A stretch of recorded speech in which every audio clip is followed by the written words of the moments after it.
The 67 animated Disney version of the film was something I grew up with. I was born in 66 and have very vivid memories of images from the film.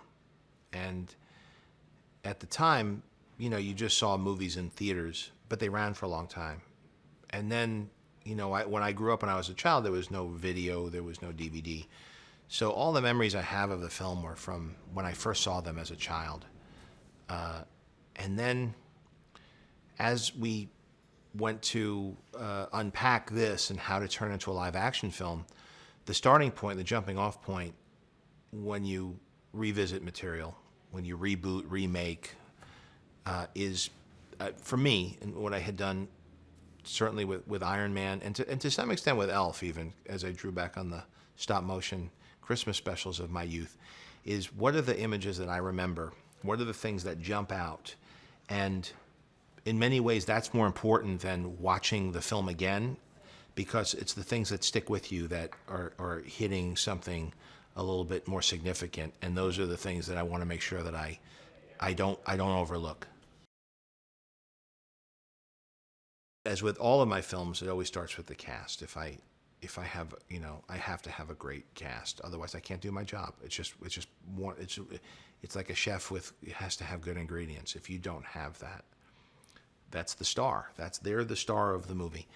And I knew I was going to be working with Neil, who at the time I didn't know. I had a hunch, but I didn't know whether or not he was going to be who's going to anchor the film, or just be a really good, charismatic kid at the center of it. You never know when a kid's in that much of a film. I've worked with kids before. I was pretty confident, but I knew that I needed a good supporting cast around him. And I would bring Neil with me to record with these actors. I think Bill Murray's a guy who doesn't get caught up in all the trappings of his line of work, but he does endeavor to live an authentic life with really interesting experiences and dealing with interesting people in maybe a non-traditional way for Hollywood. And so I had hoped that he'd be into this, and he just dove in feet first. I think for voice performance, the trick is to have them really act it like they're in the film. And in the early stages, when they're just reading out of a script, it's difficult. You're using that as a bit of a scratch track. But as they start to see the animation and the performances, or they work with each other, it starts to get more of the naturalism that I like.